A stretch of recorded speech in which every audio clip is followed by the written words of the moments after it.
الحمد لله نحمده ونستعينه ونستغفره ونؤمن به ونتوكل عليه ونعوذ بالله من شرور أنفسنا ومن سيئات أعمالنا من يهده الله فلا مضل له ومن يضلل فلا هادي له وأشهد أن لا إله إلا الله وأشهد أن محمدا عبده ورسوله أما بعد فإن خير الحديث كتاب الله وخير الهدي هدي محمد صلى الله عليه وسلم وشر الأمور محدثاتها وكل محدثة بدعة وكل بدعة ضلالة وكل ضلالة في النار. أما بعد أعوذ بالله السميع العليم من الشيطان الرجيم. من يطع الرسول فقد أطاع الله. ہر قسم کی تعریفات اللہ مالک الملک کے لیے ہیں جنہوں نے جنات اور انسان کو حقیقی معنوں میں اپنی پوجا، اپنی بندگی اور اپنی عبادت کے لیے بنایا ہے. جنات اور انسان کی تخلیق کا حقیقی اور بنیادی مقصد یہی تھا کہ وہ بارگاہ رب العالمین میں آیا کریں، اپنی جبین نیاز کو مالک کائنات کی بارگاہ میں آ کے جھکایا کریں، اپنے دست سوال کو کبریا کی بارگاہ میں آ کے پھیلایا کریں، اپنی کمر کو حالت رکوع میں اس کی بارگاہ میں آ کے ہم کیا کریں، اسی کی تکبیر کی صداؤں کو بلند کیا کریں، اسی کی تحلیل کی آوازوں کو اجاگر کیا کریں اور اسی کی تسبیح گیت گایا کریں. چنانچہ ارشاد ہوا وما خلقت الجن والانس الا لیعبدون، اور میں نے نہیں بنایا جنات اور انسان کو مگر اپنی پوجا، اپنی بندگی اور اپنی عبادت کے لیے. حمد و ثنا کے بعد رب ہا رب انگنت اور بے شمار درود و سلام ہوں اس ہستی اقدس و مقدس پر کہ جن کا نام نامی اور اسم گرامی محمد کریم صلی اللہ علیہ وآلہ آلہ وصحبہ وبارک وسلم ہے. اللہ رب العزت نے امام الہدیٰ علیہ الصلوۃ والتسلیم کو اہل کائنات کی ہدایت، ان کی رہنمائی کے لیے مبعوث فرمایا اور آپ کی ذات بابرکات کے ذریعے اہل کائنات کی ہدایت اور ان کی رہنمائی کا خوب بندوبست فرمایا. اللہ رب العزت نے امام الہدیٰ علیہ الصلوۃ والتسلام کو چونکہ آخری کائنات کا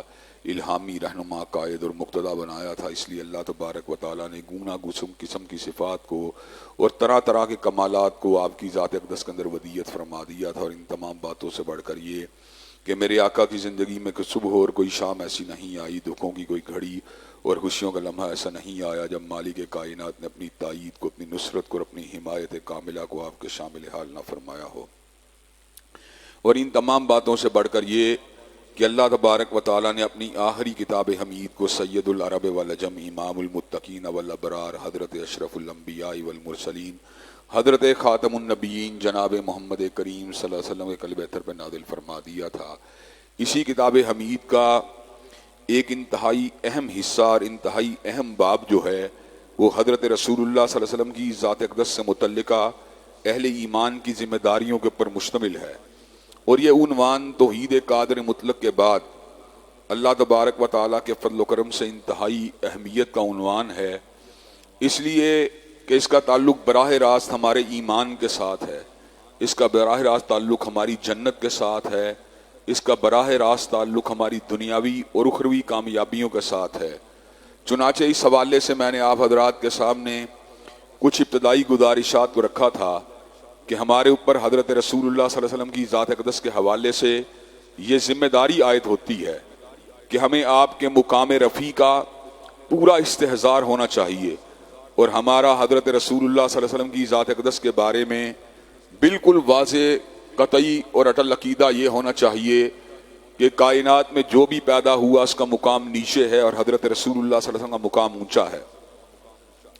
عالم موجودات میں کوئی شخصیت بھی حضرت رسول اللہ صلی اللہ علیہ وسلم کی ذات اقدس کا مقابلہ نہیں کر سکتی. اور اس کی سب سے بڑی دلیل یہ ہے کہ اللہ تبارک و تعالیٰ نے جملہ انبیاء علیہ السلام کو اپنی نشانیاں تو دکھلائیں، لیکن کسی کو آسمانوں کی سیر نہیں کروائی۔ حضرت موسیٰ علیہ السلام کو اللہ تبارک و تعالیٰ کی نشانیوں کا استحضار ہوا، کوہ طور کے اوپر ہوا۔ حضرت ابراہیم علیہ السلام کو جلتی ہوئی چتا کے اوپر ہوا۔ حضرت اسماعیل علیہ السلام کے گلے کے اوپر چھری کو چلاتے ہوئے ہوا۔ لیکن حضرت رسول اللہ صلی اللہ علیہ وسلم کو اللہ تبارک و تعالیٰ کی نشانیوں کا استحضار اس وقت جبکہ آپ شدید صدمے سے دوچار تھے، اور جناب ابو طالب اور حضرت حدید الکبریٰ کے انتقال کے بعد آپ انتہائی آپ کے اوپر غم کی کیفیت تھی، تو اللہ تبارک و تعالیٰ نے آپ کو دلاسا دینے کے لیے آپ کو آسمانوں کی سیر کروائی، اور آسمانوں کی سیر کروا کر اور ان حقائق کو آپ کے سامنے رکھ کے کہ جن کے اوپر ہمارا ایمان بالغیب ہوتا ہے، اللہ تبارک و تعالیٰ نے ان کو حضرت رسول اللہ صلی اللہ علیہ وسلم کے لیے ظاہر فرما دیا۔ آسمانوں کے اوپر ملائکہ ہیں، زمین کے اوپر ملائکہ ہیں، لیکن ہم نے دیکھے نہیں ہیں۔ جنت ہے لیکن ہم نے دیکھی نہیں ہے، جہنم ہے ہم نے دیکھی نہیں ہے، سدرۃ المنتہا ہے لیکن ہم نے دیکھی نہیں ہے، تصریف الاقلام قلموں کے چلنے کی آواز تو آتی ہے لیکن ہم نے سنی نہیں ہے۔ اللہ تبارک و تعالیٰ ساتویں آسمان کے اوپر جو 500 سال کی موٹائی کا سمندر ہے، اور اس کے اوپر اللہ تبارک و تعالیٰ کا عرش بری ہے، اور اللہ تبارک و تعالیٰ کے عرش بری کو اٹھانے والے فرشتے اتنے بڑے ہیں کہ ان کے کانوں سے کندھوں تک کا فاصلہ زمین سے آسمان تک کی مسافت سے بھی زیادہ ہے۔ ہم نے یہ سارے منظروں کو نہیں دیکھا، ہم نے آسمان کے اوپر فرشتوں کے قبلے کو نہیں دیکھا، بیت المعمور کو نہیں دیکھا، لیکن ہمارا ان حقائق کے اوپر ایمان ہے۔ لیکن اللہ تبارک و تعالیٰ نے حضرت رسول اللہ صلی اللہ علیہ وسلم کے لیے ان تمام کی تمام باتوں کو منکشف فرما دیا اور ان کو حقیقت کی آنکھ سے دکھلا دیا۔ شب معراج حضرت رسول اللہ صلی اللہ علیہ وسلم اللہ تعالیٰ کے چہرہ پر نور کی زیارت نہیں کی، اس لیے کہ آپ نے خود فرمایا وہ نور ہے انا اراہو، کہ اس کو کیسے دیکھا جائے۔ لیکن یہ بھی ایک حقیقت ہے کہ حضرت رسول اللہ صلی اللہ علیہ وسلم نے رویا صالحہ کے اندر اللہ تبارک و تعالیٰ کو اچھی صورت میں خود دیکھا ہے، اور انبیاء علیہ السلام کے خواب بھی حقیقت اور وحی کی طرح قائم مقام ہوتے ہیں۔ اللہ تبارک و تعالیٰ نے اس خواب کے اندر حضرت رسول اللہ صلی اللہ علیہ وسلم کو قربت کا وہ مقام عطا کیا کہ جس مقام کا ہم حالات میں تصور بھی نہیں کیا جا سکتا۔ اللہ تبارک و تعالیٰ نے حضرت رسول اللہ صلی اللہ علیہ وسلم کے کاندھہ مبارک کے اوپر اپنے دست اقدس کو رکھ دیا۔ اس خواب کے اندر اللہ تبارک و تعالیٰ نے اپنے دست مقدس کو حضرت رسول اللہ صلی اللہ علیہ وسلم کے کاندھہ مقدس کے اوپر رکھ دیا، اور حضرت رسول اللہ صلی اللہ علیہ وسلم خود ارشاد فرماتے ہیں کہ میں نے اللہ تبارک و تعالیٰ کے ہاتھ کی ٹھنڈک کو اپنے سینے میں اترتا ہوا محسوس کیا۔ حضرات گرامی قدر یہ مقام رفیع حضرت رسول اللہ کو حاصل ہوا، یہ کائنات میں کسی کو حاصل نہیں ہوا۔ حضرات گرامی قدر جہاں پر حضرت رسول اللہ صلی اللہ علیہ وسلم کی ذات اعلیٰ ہے، وہاں پر حضرت رسول اللہ کی بات بھی اعلیٰ ہے، اس لیے کہ آپ کی بات وحی کے تابع ہے، وحی کا نتیجہ ہے۔ کائنات میں ہر شخصیت کی بات اس کی رائے، اس کے اجتہاد، اس کے ایکسپیرینس، اس کے تجربے، اس کے مشاہدے کی وجہ سے ہوتی ہے، لیکن حضرت رسول اللہ صلی اللہ علیہ وسلم کا وہ مقام حاصل ہے کہ وما ینطق عن الہویٰ ان ہوا الا وحی یوحیٰ۔ آپ اپنی مرضی کے ساتھ کلام نہیں کرتے تھے، بلکہ آپ جبریل امین کی آمد و رفت کی وجہ سے کلام کرتے تھے۔ حضرات گرامی قدر اسی وجہ سے اللہ تبارک و تعالیٰ نے آپ کو یہ مقام رفیع عطا فرما دیا کہ من یطیع الرسول فقد اطاع اللہ، جس نے آپ کی بات کو ماننا ہے اس نے آپ کی بات کو نہیں ماننا بلکہ مالک کائنات کی بات کو ماننا ہے۔ 40 برس ایسے گزرے کہ وما كنت تتلو من قبله من كتاب ولا تخطه بيمينك اذا لارتاب المبطلون بل هو آیات بینات فی صدور الذین اوتوا العلم۔ 40 برس ایسے گزرے حضرت رسول اللہ صلی اللہ علیہ وسلم نے کسی کے سامنے زانو تلمس کو طے نہیں کیا، کسی کے سامنے علم کے حصول کے لیے آپ تشریف فرما نہیں ہوئے۔ اللہ تبارک و تعالیٰ نے آپ کو کالج یونیورسٹی درسگاہوں میں جانے نہیں دیا، اس لیے کہ اللہ تبارک و تعالیٰ کو پتا تھا اس کو تعلیم میں نے دینی ہے، اس کو تدریس میں نے دینی ہے۔ اس لیے ہم یہ بات کہتے ہیں حضرت رسول اللہ کا علم حقیقی ہے، آپ کا علم غلطی سے پاک ہے، آپ کا علم عیب سے پاک ہے، اس لیے کہ آپ کے علم کا منبع وہ ذات ہے کہ لا یضل ربی ولا ینسا، نہ اللہ تبارک و تعالیٰ کا علم غلطی کھائے، نہ اللہ تبارک و تعالیٰ کا علم بھول چوک کا شکار ہو۔ حضور نے علم کو حاصل کیا، علام الغیوب سے حاصل کیا، ستار العیوب سے حاصل کیا، غفار الذنوب سے حاصل کیا، قابل التوب سے حاصل کیا، شدید العقاب سے حاصل کیا، سریع الحساب سے حاصل کیا۔ حضرات گرامی قدر، اللہ تبارک و تعالیٰ کا علم غلطی سے پاک ہے اور حضرت رسول اللہ صلی اللہ علیہ وسلم کا علم بھی غلطی سے پاک ہے۔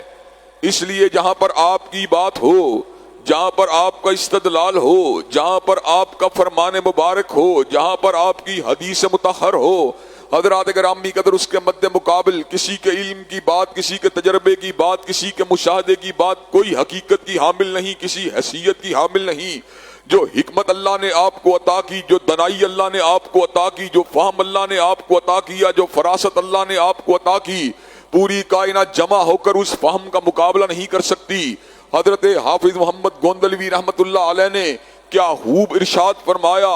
آپ نے کہا جس طرح جانوروں کی عقل انسانی کا مقابلہ نہیں کر سکتی، اسی طرح عقل انسانی عقل نبوت کا مقابلہ نہیں کر سکتی۔ حضرات گرامی قدر، انسانوں کی عقل کو غلطی لگ جائے، انسانوں کی عقل کو فریب لگ جائے، انسانوں کی عقل کو شراب کی ٹھوکر لگ جائے، انسانوں کی عقل کو جو ہے بھول چوک کی ٹھوکر لگ جائے، حضرات گرامی قدر، لیکن حضور علیہ السلام کا علم جو ہے وہ غلطی سے پاک ہے، آپ کا استدلال غلطی سے پاک ہے، آپ کا استشہاد غلطی سے پاک ہے۔ حضرات گرامی قدر، آپ معصوم عن الخطا ہیں، آپ عیبوں سے پاک ہیں۔ آپ کے بارے میں بڑی خوبصورت بات کہی گئی، خلقتا مبرأ من کل عیب کانک قد خلقتا کما تشاء، آپ ہر عیب سے پاک بنائے گئے۔ یوں محسوس ہوتا تھا آپ اللہ کی بارگاہ میں کھڑے ہیں، اللہ کو کہہ رہے ہیں اللہ مجھے ایسے بنا، مجھے ایسے بنا۔ حبیب آپ کہتے چلے گئے، رب آپ کو بناتا چلا گیا۔ حضرات گرامی قدر، اس لیے ہمارا یہ موقف جو ہے وہ ہمالیہ سے زیادہ بلند ہے، فولاد کی چادروں سے زیادہ مضبوط ہے۔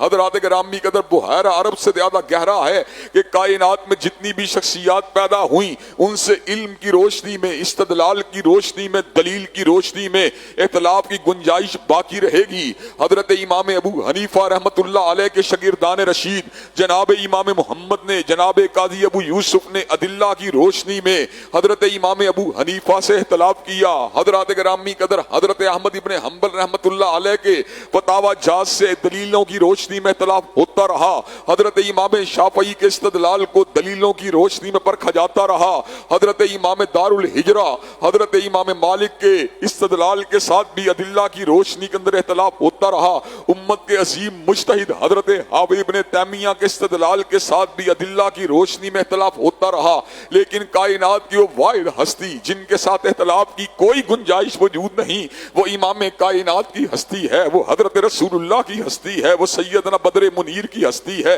وہ سیدنا سراج منیر کی ہستی ہے۔ حضرات گرامی قدر، اللہ نے خود اس امر کا اعلان فرما دیا، فلا وربک لا یؤمنون حتی یحکموک فیما شجر بینہم۔ اللہ تبارک و تعالیٰ فرماتے ہیں مجھ کو میری ربوبیت کی قسم ہے، وہ لوگ مومن نہیں ہو سکتے جو اپنے تنازعات میں، جو اپنے جھگڑوں کے اندر، جو اپنے کنفلکٹ کے اندر آپ کی بات کو، آپ کی ججمنٹ کو فائنل ججمنٹ نہیں مانتے، اور جو آپ کی ججمنٹ کو مانتے ہیں لیکن ججمنٹ کو ماننے کے بعد دل میں تنگی محسوس کرتے ہیں، وہ لوگ بھی مومن نہیں ہو سکتے۔ مومن و مسلمان کی شان کیا ہے؟ مومن و مسلمان کا مقام کیا ہے؟ مومن و مسلمان کی رفت کیا ہے؟ مومن و مسلمان کی شان یہ ہے جہاں فرمان رسول ہو جہاں فرمان رسول ہوتا ہے، جہاں حضرت رسول اللہ کا ارشاد مبارک ہوتا ہے، جہاں پر آپ کی حدیث طیبہ ہوتی ہے، مومن و مسلمان پورے شرح صدر سے آپ کی بات کو تسلیم کرتا ہے، اور اس کو اس بات کے اوپر ناز ہوتا ہے، اس کے دل کے اندر اس بات کے اوپر شکر کے جذبات ہوتے ہیں، وہ اس بات کے اوپر بالکل مطمئن ہوتا ہے کہ میں نے سیدنا بشیر کی بات کو مانا، میں نے سیدنا نذیر کی بات کو مانا۔ حضرات گرامی قدر وہ داڑھیوں کو شیو کرتے دیکھ کر بھی حضرت رسول اللہ کی داڑھی مبارک کو رکھ کے اپنے لیے اس کو اعزاز سمجھتا ہے، وہ بے پردہ عورتوں کو جاتا دیکھ کر بھی اپنی بہو بیٹی کو پردے میں ملبوس کر کے اس کو اپنے لیے باعث اعزاز سمجھتا ہے، وہ حرام کی کمائی کے ذریعے بڑی بڑی بلڈنگوں کو بنتا دیکھ کر بھی حلال کمائی کے ذریعے حضرت رسول اللہ کی پیروی کو اپنے لیے باعث اعزاز سمجھتا ہے۔ حضرات گرامی قدر وہ سیاسی اعتبار سے لوگوں کو میاں صاحب اور خان صاحب کے پیچھے بھاگتا دیکھ کر بھی خود حضرت رسول اللہ کی اتباع کاملہ کو اپنے لیے سنگ میل سمجھتا ہے، اس کو اس بات کے پر یقین ہوتا ہے کہ حضرت رسول اللہ مقتدا ہے، حضرت رسول اللہ پیشوا ہیں، حضرت رسول اللہ رہنما ہیں، حضرت رسول اللہ قائد ہیں، حضرت رسول اللہ امام ہیں، حضرت رسول اللہ ہادی ہیں، حضرت رسول اللہ رہبر ہیں، حضرت رسول اللہ لیڈر ہیں، حضرت رسول اللہ سردار ہیں، حضرت رسول اللہ سید کون و مکاں ہیں، اس کو اس بات کا پتہ ہوتا ہے وہ سید البشر ہیں، اس کو اس بات کا پتہ ہوتا ہے آپ امام الانبیاء ہیں، اس کو اس بات کا پتہ ہوتا ہے آپ سید الرسل ہیں، اس کو اس بات کا پتہ ہوتا ہے آپ صاحب مقام محمود ہیں، اس کو اس بات کا پتہ ہوتا ہے آپ صاحب لوائے حمد ہیں، اس کو اس بات کا پتہ ہوتا ہے آپ آنے والوں کے بھی امام ہیں اور جانے والوں کے بھی امام۔ حضرات گرامی قدر حضور اقدس کی بات کے مقابلے پہ کسی کی بات کی کیا اہمیت ہے؟ حضرت صدیق کا مقام اتنا بلند ہے کہ امت کے اندر کوئی شخص بھی آپ کے مقام رفیع کا مقابلہ نہیں کر سکتا۔ چور چوری کا ارتکاب کر کے آیا، دایاں ہاتھ کٹوا کے آیا، بایاں قدم کٹوا کے آیا، بائیں ہاتھ کے کٹنے کی باری ہے، حضرت صدیق کے سامنے مقدمے کو رکھا گیا۔ حضرت صدیق نے کہا میں اس کے بائیں ہاتھ کو کیسے کاٹوں، یہ تو بنیادی ضروریات زندگی کو بھی پورا نہیں کر سکتا۔ پاس ہی فاروق بیٹھے ہوئے کہا آپ کی شان بھی اپنی جگہ پر، آپ کا مقام بھی اپنی جگہ پر، مگر سنت الید، ہاتھ کو کاٹنا مدینے والے کی سنت ہے۔ حضرات گرامی قدر سیدنا صدیق نے سر کو جھکا لیا، کہا جہاں پہ حضور اقدس کی بات ہو وہاں پر ابو بکر کی بات تو نہیں چل سکتی۔ حضرت عمر فاروق نے ایک عورت کے اوپر زنا کے بارے میں، زنا کے مقدمے کو سننے کے بعد حد لگانے کا حکم دیا۔ حضرات گرامی قدر صحابہ اس کو لے کے نکلے، سامنے سے سیدنا علی المرتضیٰ آئے، کہا کہاں لے کے جاتے ہو؟ کہا زانیہ ہے، سنسار کرنا چاہتے ہیں، حد کو لگانا چاہتے ہیں۔ حضرات گرامی قدر سنسار کی بات نہیں، حد کے قیام کی بات کی، کہا اس کے اوپر حد کو لگانا چاہتے ہیں، کہا یہ تو پگلی معلوم ہوتی ہے، کہا ہاں ہاں دیوانی ہے، کہا واپس لے کے چلو۔ حضرات گرامی قدر حضرت فاروق کے پاس ان کو پہنچایا گیا، کہا یہ کیا معاملہ ہے، میں نے اس کے اوپر حد کے لگانے کا حکم دیا، تم اس کو واپس لے کے آئے ہو؟ کہا حضرت علی المرتضیٰ نے اس بات کا حکم دیا۔ حضرت علی المرتضیٰ پہنچے، کہا علی آپ نے کیا کیا؟ حضور علیہ السلام نے حد لگانے کا حکم دیا، آپ نے واپس پلٹا دیا۔ کہا جس نبی نے حد لگانے کا حکم دیا اس نبی نے اس بات کا بھی اعلان فرما دیا دیوانے کے اوپر حد نہیں ہوتی۔ حضرات گرامی قدر حضرت فاروق نے حد کو ساکت فرما دیا اور اس امر کا اعلان فرما دیا کہ جہاں پر حضور کا فرمان ہو وہاں پر عمر کی بات تو نہیں چل سکتی۔ حضرات گرامی قدر حضرت عمر نے حج تمتع کا آرڈر دیا، حج تمتع کی منسوخی کا آرڈر دیا۔ اسی سال عبداللہ ابن عمر نے حج کا ارادہ کیا، مقام میقات کے اوپر پہنچ کر حج تمتع کا احرام باندھا۔ حضرت عمر کو بتلایا گیا سب سے پہلے آپ کے آرڈیننس کی مخالفت کرنے والا آپ کا اپنا بیٹا عبداللہ ابن عمر ہے۔ عبداللہ ابن عمر کو بلایا گیا، کہا تو نے میرے آرڈیننس کو نہیں سنا۔ حضرات گرامی قدر عبداللہ نے الفاظ کہے تو کیا کہے، سونے کے پانی سے لکھنے والے الفاظ کہے، کہ امر رسول اللہ حق ان یتبع امر ابی، بابا آپ کی بات کو مانا جائے کہ حضرت رسول اللہ کی بات کو مانا جائے، حضرت رسول اللہ کی بات اس بات کی زیادہ حقدار ہے کہ اس کی اتباع کی جائے۔ آپ کی بات کے مد مقابل حضرت عمر فاروق نے مواخذہ نہیں کیا بلکہ اپنے سر کو گرا لیا۔ حضرت عمر کو اس بات کا پتہ چل چکا تھا کہ جہاں پر حضور اقدس کی بات ہو وہاں پر فرمان عمر نہیں چل سکتا۔ حضرات گرامی قدر سیدنا علی المرتضیٰ کے دور کے اندر بعض لوگ جو تھے وہ مرتد ہو گئے۔ حضرات گرامی قدر سیدنا علی المرتضیٰ نے ان کو آگ لگا کر جلانے کا حکم دیا۔ سیدنا عبداللہ ابن عباس نے اس بات کا اعلان کیا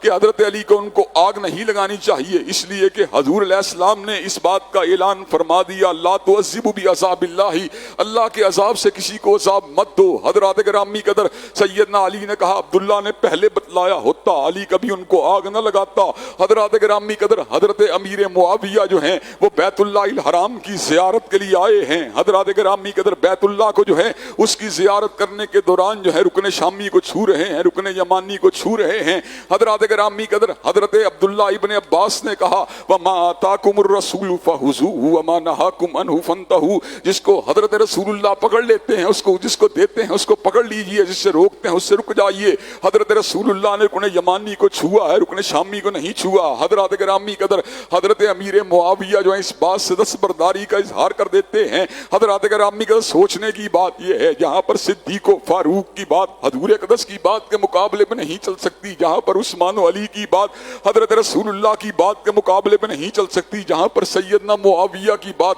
حضرت رسول اللہ کی بات کے مقابلے میں نہیں چل سکتی, وہاں کیا میاں صاحب کی بات, کیا خان صاحب کی بات, کیا دینی ائمہ کی بات, کیا دینی مفتیان کی بات حضور اقدس کی بات کے مقابلے میں چل سکتی ہے؟ نہیں نہیں نہیں چل سکتی, نہیں چل سکتی, نہیں چل سکتی. حضرات گرامی قدر دین کا معاملہ ہو یا دنیا کا معاملہ ہو, حضور کی ہر بات حرف آخر ہے, حضور کی ہر بات آئین ہے, حضور کی ہر بات قانون ہے, حضور کی ہر بات حجت ہے, حضور کی ہر بات دلیل ہے. حضرات گرامی قدر حضرت امام ابو حنیفہ رحمۃ اللہ علیہ نے کمال بات کہی اور سونے کے پانی سے لکھنے والی بات کہی, کہا حرام علی من لم یعرف دلیلنا, حرام علی من لم یعرف دلیلنا ان یفتی بقولنا, اس شخص کے اوپر یہ بات حرام ہے جس کو میری دلیل کا علم نہیں ہے, وہ میرے قول کی روشنی میں فتویٰ دے. گویا کہ سیدنا ابو حنیفہ نے لوگوں کو سمجھا دیا, سیدنا ابو حنیفہ کا قول اپنی حیثیت میں حجت نہیں ہے, سیدنا ابو حنیفہ کا قول اپنی حیثیت کے اندر آئین نہیں ہے, سیدنا ابو حنیفہ کا قول اپنی حیثیت کے اندر دلیل نہیں ہے, بلکہ حضرت ابو حنیفہ کی بات کے پس منظر میں جو دلیل ہے, کتاب و سنت کی جو بات ہے وہ دلیل ہے. جس کو کتاب و سنت کی اس دلیل کی معرفت حاصل ہوگی وہ تو سیدنا ابو حنیفہ کے قول کے مطابق فتویٰ دینے کا حقدار ہے, لیکن جس کو اس دلیل کا علم نہیں ہے وہ آپ کے قول کو بنیاد بنا کے دلیل نہیں دے سکتا. لیکن حضرات گرامی قدر حضرت رسول اللہ کی بات اس مقام پہ فائز ہے, آپ کا ہر قول دلیل ہے, آپ کی ہر سنت دلیل ہے, آپ کی ہر بات آئین ہے, آپ کی ہر بات قانون ہے, آپ کی ہر حدیث حجت ہے, آپ کی ہر حدیث دستور ہے. چنانچہ حضرات گرامی قدر ہمارے اوپر یہ بات لازم ہے کہ ہم حضرت رسول اللہ کی ہر بات کو بلا چون و چرا ماننا کریں. جو آپ کی بات کو بلا چون و چرا نہیں مانتا, جو آپ کی حدیث طیبہ کو نہیں مانتا, جو آپ کے ارشاد عالیہ کو نہیں مانتا, جو آپ کی چال و ڈھال کو نہیں مانتا, جو آپ کی گفتار و رفتار کو نہیں مانتا, جو آپ کی اٹھک و بیٹھک کو نہیں مانتا, جو آپ کے طرز زندگی کو نہیں مانتا, جو آپ کے طرز لباس کو نہیں مانتا, جو آپ کی تہذیب کو نہیں مانتا, جو آپ کے تمدن کو نہیں مانتا, جو آپ کے حلیے کو نہیں مانتا, جو آپ کے لباس کو نہیں مانتا, جو آپ کے امن کو نہیں مانتا, جو آپ کے جہاد کو نہیں مانتا, جو آپ کی ہدایت کو نہیں مانتا, جو آپ کے ارشاد کو نہیں مانتا, جو آپ کی تقریر کو نہیں مانتا, جو آپ کے سکوت کو نہیں مانتا, جو آپ کی سیاست کو نہیں مانتا, جو آپ کی ریاست کو نہیں مانتا, وہ دنیا کے اندر فتنے کا نشانہ بنے گا اور آخرت میں اللہ نے اس کے لیے دردناک عذابوں کو تیار کر دیا ہے. حضرات گرامی قدر جو آپ کی بات کو مانے گا, ان کنتم تحبون اللہ فاتبعونی یحببکم اللہ, جو آپ کی بات کو مانے گا وہ اللہ کا محبوب بن جائے گا. اللہ تبارک و تعالی ہمیں زندگی کے ہر مقام پہ آپ کی بات کو ماننے والا بنا دے. وآخر دعوانا الحمدللہ رب العالمین. الحمدللہ الحمدللہ نحمدہ ونستعینہ ونستغفرہ ونؤمن بہ ونتوکل علیہ ونعوذ باللہ من شرور انفسنا ومن سیئات اعمالنا من یہد اللہ فلا مضل له ومن یضلل فلا ہادی له واشهد ان لا الہ الا اللہ واشهد ان محمدا عبدہ ورسولہ. اما بعد فإن خیر الحدیث کتاب اللہ وخیر الہدی ہدی محمد صلی اللہ علیہ وسلم وشر الامور محدثاتها وکل محدثۃ بدعۃ وکل بدعۃ ضلالہ وکل ضلالۃ فی النار. حضرات گرامی قدر حضرت رسول اللہ صلی اللہ علیہ وسلم کے حقوق کی بات جاری ہے. آپ کا مقام بھی اعلیٰ ہے اور آپ کی بات بھی اعلیٰ ہے. آپ کی بات سے انحراف کرنے والا اور آپ سے بغض رکھنے والا اور آپ کے ارشاد عالیہ کو نظر انداز کرنے والا اپنے آپ کو مومن اور مسلمان کہلوانے کا مجاز نہیں ہے. اور وہ شخص بھی مومن و مسلمان حقیقت میں نہیں ہے جو آپ کی بات کو مجبوری کے تحت مانے اور آپ کی بات کو دل میں کراہت رکھ کے مانے. مومن و مسلمان کی شان یہ ہے کہ وہ آپ کی بات کو شرح صدر کے ساتھ مانتا ہے, کھلے دل کے ساتھ مانتا ہے. حضرات گرامی قدر اس کے ساتھ ساتھ میں آپ کی توجہ بعد اہم امور کی طرف مبذول کروانا چاہتا ہوں.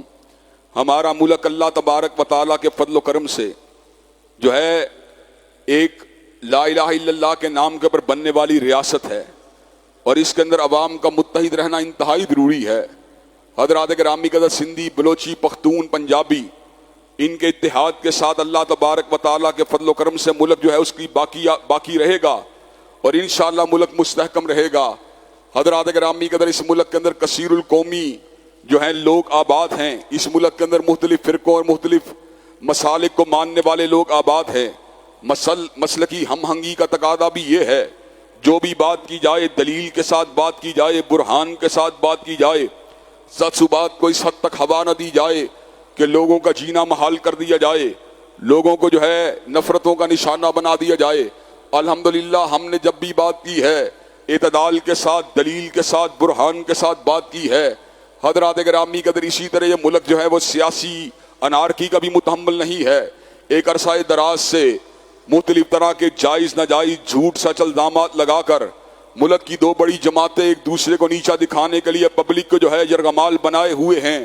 حضرات گرامی قدر کل تک لوگ مولویوں کو تانا دیتے تھے فرقہ واریت کی جڑ مولوی ہیں۔ حضرات گرامی قدر مولویوں نے اتنی نفرت کو نہیں پھیلایا جتنا خان صاحب اور میاں صاحب کے اختلاف سے نفرت پھیلی۔ آج بھائی بھائی کا دشمن بنا ہوا، آج باپ بیٹے کا دشمن بنا ہوا، بہن بہن کی دشمن بنی ہوئی۔ کیا یہی سیاست ہے؟ کیا یہی رمز سیاست ہے؟ اور حضرات گرامی قدر اس پہ مستداد یہ اور اس پہ اضافہ یہ کہ بعد میں بعض صحابہ کرام رضوان اللہ علیہ مجمعین کو درمیان میں کھینچ لاتے ہیں، اور تم یوں ہو تو وہ فلاں یوں ہے، تم یوں ہو تو تمہاری نسبت فلاں کے ساتھ ہے۔ حضرات گرامی قدر کہیں پر ابو جہل کی مثال کے ساتھ صحابہ کی مثال کو ملا دیا جاتا ہے، کہیں عتبہ شیبہ کی مثال کے ساتھ صحابہ کی مثال کو ملا دیا جاتا ہے۔ حضرات گرامی قدر یہ کس قدر بکواس کی بات ہے۔ مریم نواز شریف نے ارشد شریف کے بارے میں جو بھی جو ہے غلط الفاظ کہے، جو بھی غیر اخلاقی بات کی، کیا اس بات کا جواب یہ ہے مریم کو سیدہ ہندہ کے ساتھ ملا دیا جائے؟ اور سیدہ ہندہ کے بارے میں بعد میں پورے کے پورے ملک کے اندر ایک مخصوص طبقے نے تبرے کے دروازے کو کھول لیا۔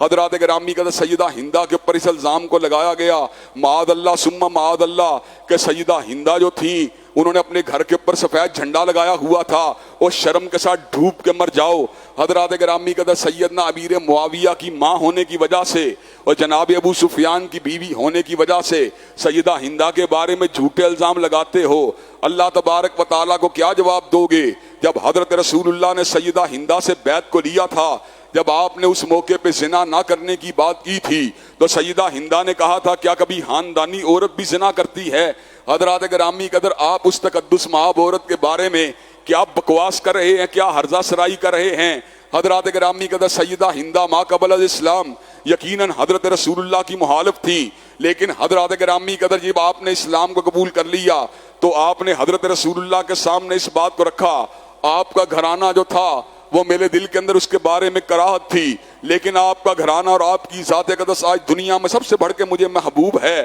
حضرات گرامی قدر حضرت ہند جو تھی ان کے بارے میں یہ لب کشائی کرنا اور ان کے بارے میں اپنے حب سے باطن کا اظہار کرنا اور بنو امیہ کے اوپر رقیق حملے کرنا، حضرات گرامی قدر بنو امیہ کے لوگ بنو ہاشم کے لوگوں کی عظمت کا مقابلہ نہیں کر سکتے۔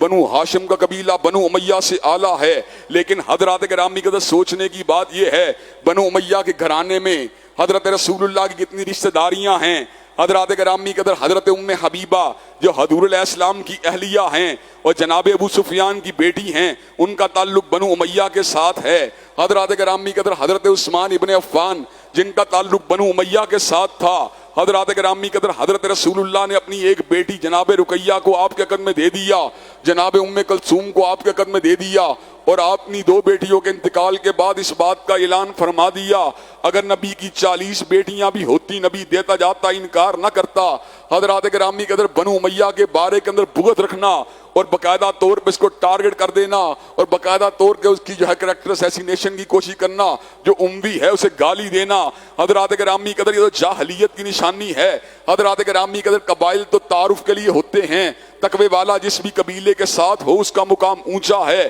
اگر تقوی نہیں ہے جس بھی قبیلے کے ساتھ ہو اس کا مقام نیچے ہے۔ اموی لوگوں میں سے جو لوگ ایمان والے تھے ان کا مقام اونچا ہے، جو کفر والے تھے ان کا مقام نیچے ہے۔ حضرات گرامی قدر سیدھی سادی بات ہے، حضرات گرامی قدر کس وجہ سے آپ بنو امیہ کی کریکٹر اسیسینیشن میں مصروف رہتے ہیں؟ مرزا جیلمی بھی جب بھی بکواس کرتا ہے آل امیہ کے بارے میں بکواس کرتا ہے کہ آل امیہ حضور کے داماد نہیں ہیں، کہ آل امیہ حضور کے سسرال نہیں ہیں، کہ آل امیہ سے حضرت رسول اللہ کی بیوی نہیں ہے۔ حضرات گرامی قدر یہ کس قسم کی بکواسیات ہے، یہ کس قسم کی تبرہ بازی ہے؟ جس کا تعلق بنو امیہ کے ساتھ ہوگا اس کو لعنتوں کا نشانہ بنا دیا جائے۔ حضرات گرامی قدر محمد ابن قاسم کا تعلق بھی بنو امیہ کے ساتھ تھا، وہ یہاں پر اسلام کی دعوت کو لے کے داخل ہوئے۔ حضرات گرامی قدر کس قسم کی بات ہے؟ حضرت عمر ابن عبدالعزیز کا تعلق بھی بنو امیہ کے ساتھ تھا۔ حضرات گرامی قدر بنو امیہ نے بڑے بڑے نیک لوگوں کو پیدا کیا، آپ ایک قبیلے کے اوپر تبرہ تان کرنا یہ جاہلیت کی نشانی ہے۔ حضرات گرامی قدر آپ ایمانداری سے بات بتلائیے، آپ شیخوں کو کہیں شیخ ہوتے ہی گندے ہیں، اگر آپ کہیں ارائیں ہوتے ہی گندے ہیں، اگر آپ کہیں جٹ ہوتے ہی گندے ہیں، اگر آپ کہیں بٹ ہوتے ہی گندے ہیں، کوئی بندہ آپ کو عقل مند کہے گا؟ کوئی بندہ آپ کو انصاف پسند کہے گا؟ کوئی بندہ آپ کو دیانتدار کہے گا؟ حضرات گرامی قدر بٹوں میں اچھے بھی ہوتے ہیں برے بھی ہوتے ہیں، شیخوں میں اچھے بھی ہوتے ہیں برے بھی ہوتے ہیں، جٹوں میں اچھے بھی ہوتے ہیں جٹوں میں برے بھی ہوتے ہیں۔ حضرات گرامی قدر کسی ایک قبیلے کو ٹارگٹ کر کے ہر وقت اس کے اوپر تبرہ کرتے رہنا، ہر وقت اس کی کریکٹر اسیسینیشن کرتے رہنا اور اس قبیلے کو لعنتوں کا حقدار قرار دینا، حضرات گرامی قدر نہ یہ اسلام کی دعوت ہے، نہ قرآن کی دعوت ہے، نہ رسول اللہ کی دعوت ہے۔ اللہ تبارک و تعالی ہمیں حقیقی معنوں میں دعوت اسلام کا فہم عطا فرما دے۔ اللہ تبارک و تعالی حقیقی معنوں میں